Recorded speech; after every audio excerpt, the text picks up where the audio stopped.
India voice, आपकी सोच, आपकी आवाज। नमस्कार, इंडिया वॉइस देख रहे हैं आप और मैं हूं आपके साथ प्रज्ञा मिश्रा। बुलेटिन की शुरुआत करेंगे बड़ी और अहम खबर के साथ। तो सबसे पहले बात कर लेते हैं, अमेरिकी राष्ट्रपति डोनाल्ड ट्रंप ने भारत के प्रधानमंत्री नरेंद्र मोदी की जमकर तारीफ की है। आपको बता दें, ट्रंप ने कहा कि वो भारत से प्यार करते हैं और प्रधानमंत्री मोदी उनके अच्छे दोस्त हैं। उन्होंने ये भी कहा कि भारत कभी भी अमेरिका से इतना करीब नहीं रहा और भारत उन पर और उन देश पर 100% भरोसा कर सकता है। ट्रंप ने कहा कि अगर भारत को किसी भी मदद की जरूरत होगी तो वो आसानी से संपर्क कर सकता है।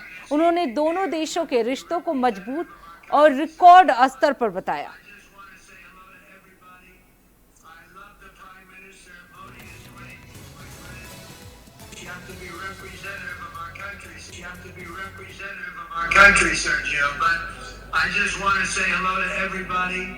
I love the Prime Minister. Modi is great. He's my friend. And I just want to say a very, very good evening to everybody. It's morning here and it's evening there. You have to be representative of our country, Sergio. But I just want to say hello to everybody. I love the Prime Minister. Modi is great. He's my friend. And I just want to say a very, very good evening to everybody. It's morning here and it's evening there. And I just want to say you're great. And we've never been closer to India.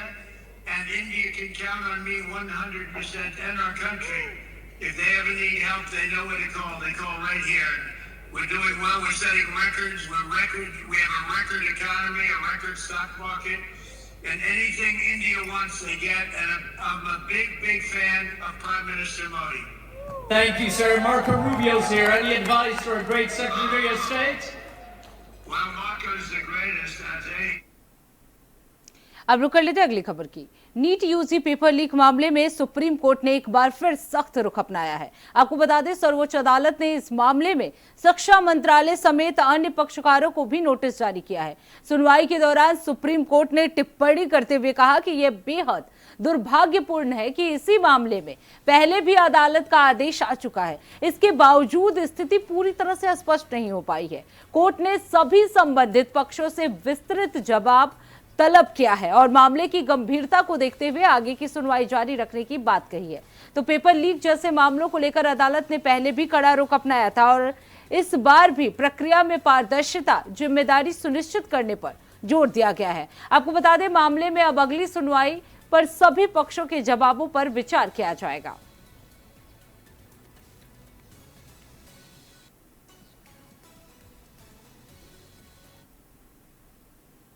अब रुक कर लेते हैं अगली खबर की। Supreme court ने ट्विशा शर्मा मामले का स्वतः संज्ञान लेते हुए सोमवार यानी आज सुनवाई की। इस दौरान मुख्य न्यायाधीश सूर्यकांत ने कहा कि यह घटना दुर्भाग्यपूर्ण है और इनकी निष्पक्ष जांच जरूरी है। उन्होंने इस मामले को सनसनीखेज बनाने से बचने की भी सलाह दी है। सुप्रीम कोर्ट ने ट्विशा शर्मा को मौत मामले में इस मौत को प्राकृतिक मृत्यु माना है। आपको बता दें, सीजेआई सूर्यकांत ने सुनवाई के दौरान कहा कि इस मामले में 2 या 3 पहलू थे। पहला दूसरे पोस्टमार्टम से जुड़ा था जो पूरा हो चुका है। उन्होंने मीडिया से भी अपील करते हुए कहा कि कुछ कार्रवाई से हमें पीड़ा हुई है। हम अपने मीडिया मित्रों से अनुरोध करेंगे कि वो पीड़ित परिवार या दूसरे परिवार के बयान न ले, मामले को कानून और प्रक्रिया के अनुसार आगे बढ़ाने दे। सीजेआई ने आगे कहा कि सास और जो पूर्व जिला न्यायाधीश हैं और ये दुर्भाग्यपूर्ण है, ये कहा जा रहा है कि न्यायपालिका निष्पक्ष सुनवाई नहीं होने दे रही है। उन्होंने कहा कि हमें पूरा विश्वास है कि पीड़ित और आरोपी जांच में सहयोग करेंगे। हमें अपनी सरकारी एजेंसियों और सीबीआई पर भी पूरा भरोसा है। जो भी जांच करेगा वो निश्चित रूप से जांच को तार्किक निष्कर्ष तक पहुंचाएगा और सच्चाई का पता लगा करेगा। सुप्रीम कोर्ट ने कहा कि हम ये सब सुनिश्चित करेंगे कि घटना की निष्पक्ष जांच हो। सुप्रीम कोर्ट ने मीडिया से भी अनुरोध किया है कि वो पीड़िता के परिवार के बयान रिकॉर्ड ना करे और उनके दर्द को सनसनीखेज बयानों तक सीमित ना करे। सुप्रीम कोर्ट ने तुषार शर्मा शव का तुरंत दूसरा पोस्टमार्टम कराने के लिए मध्य प्रदेश हाई कोर्ट की सराहना भी की। आरोपी के वकील ने सुप्रीम कोर्ट को आश्वासन दिया है कि पूर्व न्यायाधीश और त्रिशा की सास गिरिबाला सिंह जांच के संबंध में मीडिया से कोई बयान नहीं देंगे। भोपाल की मॉडल और एक्ट्रेस ट्विशा शर्मा की मौत एक अनसुलझी पहेली बनती जा रही है।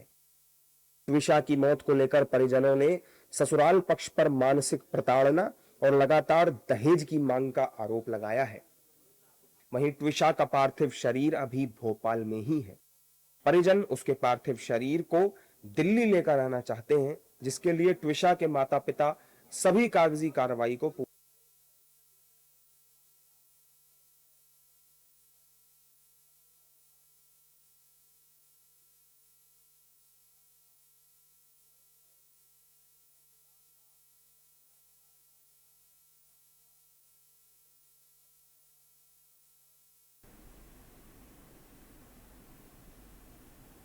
अब रुक कर लेते अगली खबर की। लखनऊ में मुख्यमंत्री योगी आदित्यनाथ ने आज अपने सरकारी आवास 5 पालीदास मार्ग पर आयोजित जनता दर्शन में आम लोगों की समस्याएं सुनी।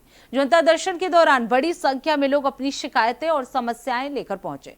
मुख्यमंत्री ने प्रत्येक मामले को गंभीरता से सुनते हुए संबंधित अधिकारियों को प्राथमिकता के आधार पर त्वरित समाधान के सुनिश्चित करने के निर्देश दिए। उन्होंने कहा कि जन समस्याओं का शीघ्र निस्तारण सरकार की सर्वोच्च प्राथमिकता है और इसमें किसी भी प्रकार की लापरवाही बर्दाश्त नहीं की जाएगी। इस दौरान अधिकारियों को मौके पर ही आवश्यक कार्रवाई के लिए निर्देशित किया गया।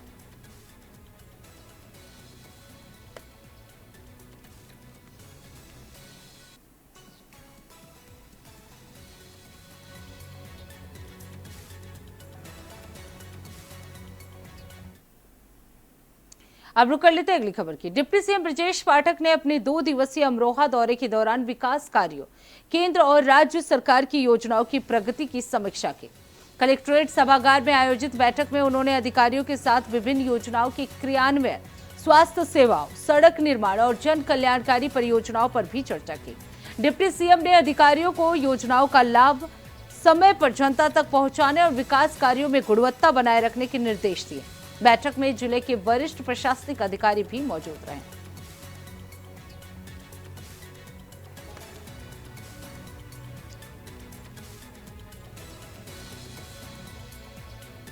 अब रुक कर लेते हैं अगली खबर की।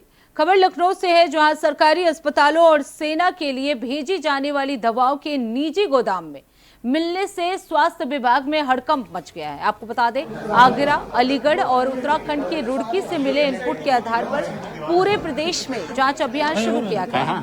खाद्य सुरक्षा और औषधि प्रशासन विभाग की विशेष टीम ने सहायक आयुक्त ब्रजेश कुमार यादव के नेतृत्व में आगरा में छापेमारी की है। 3 दिन तक चली जांच में खुलासा हुआ कि गोदाम में इंसुलिन समेत कई दवाओं की एक्सपायरी डेट मिटाकर नई तारीख डाली जाती थी। दवा पैकेटों पर लिखी कीमत हटाकर उन्हें फिजिशियन सैंपल बताकर सस्ते दामों में झोला छाप डॉक्टरों तक पहुंचाया जाता था।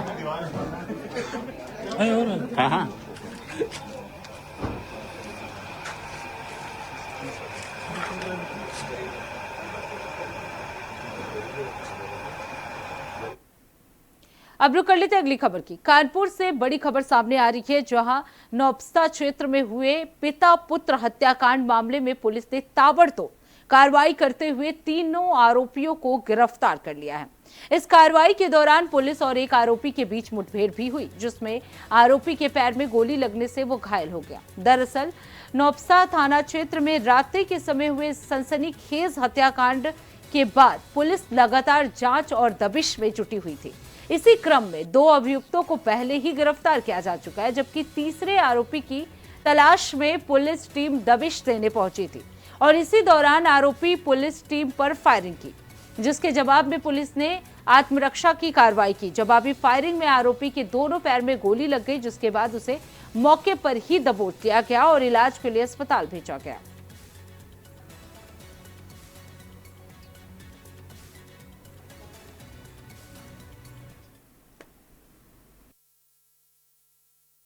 नौबस्ता में रात्रि में हुए पिता व पुत्र की हत्या के प्रकरण में पुलिस द्वारा कार्रवाई करते हुए 2 अभियुक्तों को गिरफ्तार किया है और उनकी निशानदेही पे तीसरे अभियुक्त की गिरफ्तारी के लिए जब पुलिस गई तो वहां पर अभियुक्त द्वारा पुलिस पार्टी पर फायर किया गया, जिसमें कि जवाबी कार्रवाई में अभियुक्त के दोनों पैरों में गोली लगी है और वो घायल हुआ है। उसे तत्काल उपचार हेतु अस्पताल लाया गया है और इसमें जो भी अग्रिम विधिक कार्रवाई है वो नियमानुसार की जा रही है। अब रुक कर लेते हैं अगली खबर की। खबर दिल्ली से है, जहां मंत्री प्रवेश वर्मा ने पर्यावरण जागरूकता का संदेश देते हुए अपने आवास से एनडीएमसी कार्यालय तक साइकिल से यात्रा की। इस दौरान उनके साथ कई समर्थक भी मौजूद रहे और उन्होंने स्वच्छ और हरित दिल्ली का संदेश दिया। यात्रा के बाद उन्होंने एनडीएमसी अधिकारियों और सरोजनी नगर बाजार के प्रतिनिधियों के साथ बैठक की अध्यक्षता की। बैठक में बाजार क्षेत्र के विकास, स्वच्छता व्यवस्था और यातायात प्रबंधन जैसे मुद्दों पर भी चर्चा हुई। मंत्री ने अधिकारियों को जन सुविधाओं में सुधार और बाजारों में बेहतर व्यवस्था सुनिश्चित करने के भी निर्देश दिए।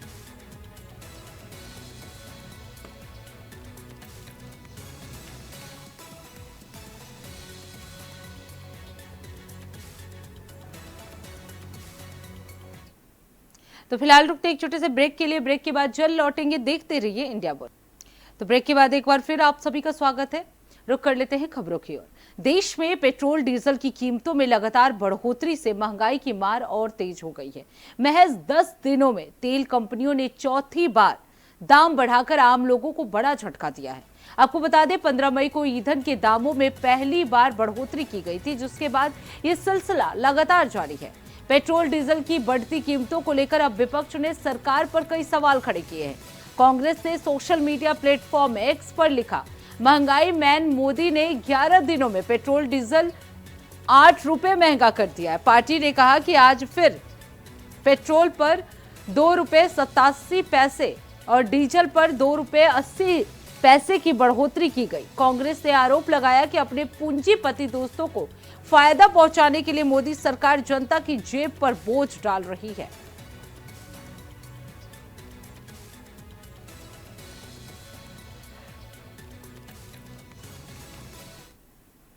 अब रुक कर लेते हैं अगली खबर की। खबर धार से है, जहां मध्य प्रदेश के मुख्यमंत्री मोहन यादव धार दौरे पर पहुंचे, जहां उन्होंने भोजशाला में पूजा अर्चना की और प्रदेश के सुख समृद्धि की कामना की।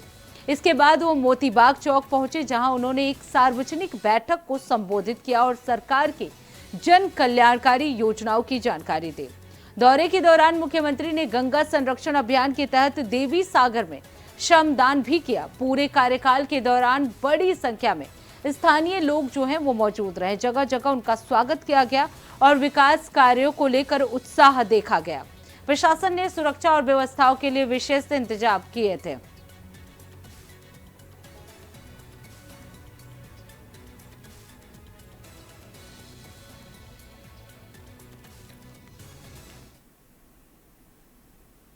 अब रुक कर लेते हैं अगली खबर की। खबर अयोध्या से है, जहां भीषण गर्मी और लगातार बढ़ते तापमान के बीच अयोध्या धाम में निर्बाध बिजली आपूर्ति बनाए रखने के लिए बिजली विभाग ने विशेष पहल की है। आपको बता दें, ट्रांसफार्मरों को ओवर हीटिंग से बचाने के लिए बिजली उपकेंद्रों पर कूलर लगाए गए हैं। निर्मोचन घाट और राम की पैड़ी पावर सब स्टेशन सहित कई केंद्रों पर यह व्यवस्था शुरू की गई है, जिससे ट्रांसफार्मरों का तापमान नियंत्रित रहेगा और बिजली आपूर्ति बाधित नहीं होगी। विभाग के अधिकारियों के अनुसार गर्मी के मौसम में बढ़ते लोड को देखते हुए ये कदम उठाया गया है। स्थानीय लोगों को इससे बेहतर और लगातार बिजली आपूर्ति मिलने की उम्मीद है। राम मंदिर चल गर्मियों के दिनों में ट्रांसफार्मरों का टेम्परेचर ज्यादा बढ़ जाता है, जिससे तकनीकी खराबियां आने का डर रहता है। उसी को ध्यान में रखते हुए यहाँ पे कूलर लगाए गए हैं, जिससे ट्रांसफार्मरों का टेम्परेचर ठीक रहे और सप्लाई निर्बाध जो है पब्लिक को मिलती रहे। 2 ट्रांसफार्मर हैं हमारे, इसलिए 2 कूलर लगाए गए हैं यहाँ पे दोनों ट्रांसफार्मरों के लिए। ये निर्मोचन घाट विद्युत पावर हाउस है। ये जो कूलर लगाया गया है ये ट्रांसफार्मर को ठंडा करने के लिए लगाया गया है, क्योंकि मौसम का तापमान भी इस समय बहुत अधिक बढ़ गया है और हमारा लोड भी बढ़ गया है, जिससे इसमें गर्म हो जाता है। इसको हम ठंडा करने के लिए इसको लगाए हुए हैं। और यहाँ जो सप्लाई चल जाती है, ये हमारा राम मंदिर चलता है, बिरला धर्मशाला चलता है, हनुमानगढ़ी चलता है, कनक भवन चलता है और ये SRP भवन भी चलता है इससे। अब सीधे आपको ले चलते हैं हल्द्वानी, जहां सीएम धामी ने मीडिया सेंटर की आधारशिला रखी है। मीडिया सेंटर भवन का शिलान्यास जो है वो सीएम धामी द्वारा किया जा रहा है। तो तस्वीरें आप देख सकते हैं हल्द्वानी से, ये लाइव तस्वीरें आपको हम दिखा रहे हैं, जहां सीएम धामी ने मीडिया सेंटर की यह आधारशिला रखी। इस दौरान पूजा अर्चना करते हुए सीएम धामी को आप देख सकते हैं। मीडिया सेंटर भवन का शिलान्यास सीएम धामी द्वारा किया गया। पूजा अर्चना करते हुए सीएम धामी जो है वो नजर आ रहे हैं। तो ये लाइव तस्वीरें आपको हम दिखा रहे हैं जहां सीएम धामी ने मीडिया सेंटर की आधारशिला रखी है। सीएम ने मीडिया सेंटर भवन का ये शुभारंभ किया है जहां वो पूजा अर्चना करते हुए नजर आ रहे हैं। तो मीडिया सेंटर भवन का शुभारंभ सीएम धामी द्वारा किया गया। इस दौरान वो पूजा अर्चना करते हुए नजर आ रहे हैं। ये लाइव तस्वीरें आपको हम दिखा रहे हैं। हल्द्वानी से ये लाइव तस्वीरें हैं जहां मीडिया सेंटर भवन का शिलान्यास मुख्यमंत्री धामी द्वारा किया गया। आप देख सकते हैं तस्वीरों में वो पूजा अर्चना करते हुए आधारशिला रखते हुए सीएम धामी जो है वो नजर आ रहे हैं। तो मीडिया सेंटर भवन का शिलान्यास सीएम धामी द्वारा किया गया। आपको बता दें मीडिया सेंटर भवन का शिलान्यास सीएम धामी ने किया। सीएम ने मीडिया सेंटर भवन का ये शुभारंभ किया। तो शिलान्यास करते हुए सीएम धामी को आप देख सकते हैं। ये लाइव तस्वीरें आपको हम हल्द्वानी से दिखा रहे हैं जहां आज सीएम धामी ने मीडिया सेंटर की आधारशिला रखी है। तो शिलान्यास करते हुए सीएम धामी को आप देख सकते हैं। मीडिया सेंटर भवन का शिलान्यास और शुभारंभ सीएम धामी द्वारा किया गया। तो हल्द्वानी में मीडिया सेंटर का शुभारंभ सीएम धामी द्वारा किया गया।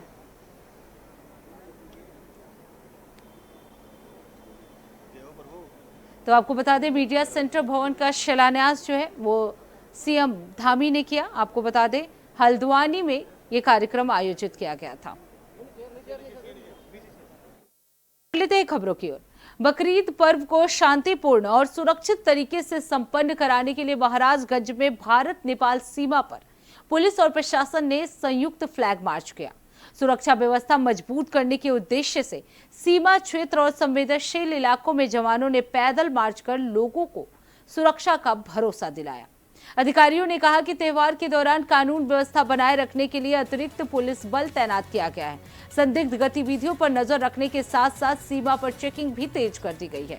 प्रशासन ने लोगों से शांति और भाईचारे के साथ त्योहार मनाने की अपील की है। तो पुलिस प्रशासन जो है वो पूरी तरह से अलर्ट मोड पे है। बकरीद के त्योहार को लेकर प्रशासन अलर्ट मोड पर नजर आ रहा है। भारत नेपाल बॉर्डर पर सुरक्षा व्यवस्था कड़ी कर दी गई है।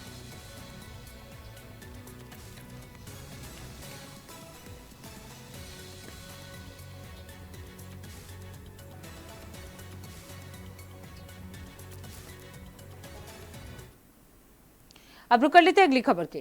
खबर वाराणसी से है जहां पेट्रोल और डीजल की कीमतों में चौथी बार बढ़ोतरी होने से आम लोगों में नाराजगी देखने को मिल रहा है। शहर में पेट्रोल की कीमत 102 प्रति लीटर और डीजल जो है 96 रुपये 25 पैसे प्रति लीटर तक पहुंच गया है, जिससे लोगों पर आर्थिक बोझ बढ़ता जा रहा है। वाहन चालकों और आम नागरिकों का कहना है कि लगातार बढ़ती ईंधन कीमतों का असर अब घरेलू बजट पर भी पड़ रहा है। लोगों के मुताबिक महंगे पेट्रोल डीजल के कारण परिवहन खर्च बढ़ रहा है, जिसका असर रोजमर्रा की जरूरतों और अन्य वस्तुओं की कीमतों पर भी दिखाई दे रहा है।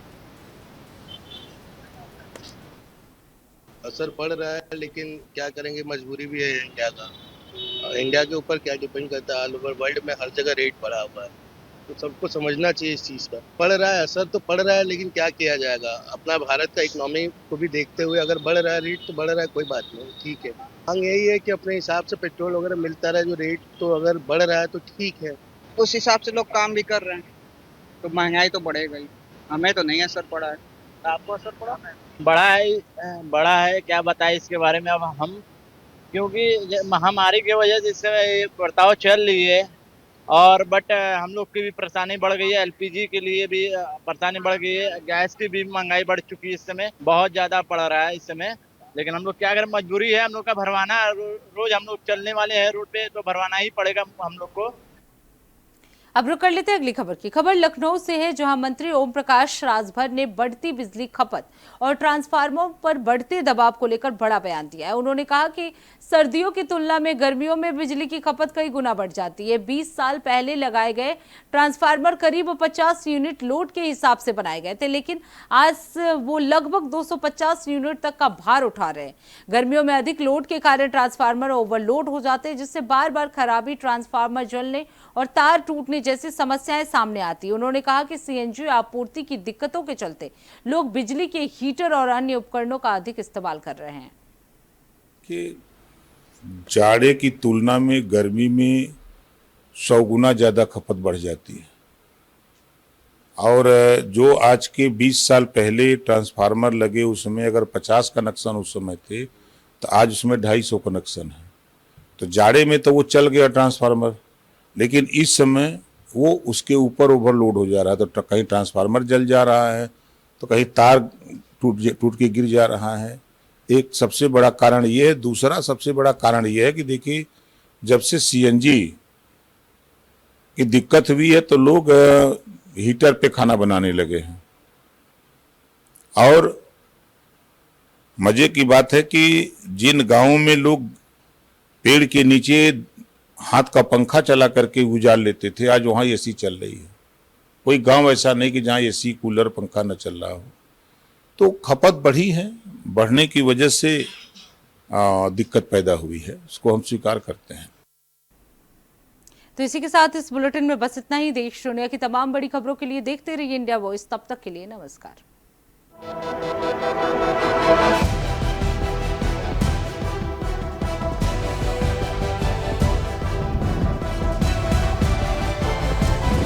इंडिया वॉइस, आपकी सोच, आपकी आवाज।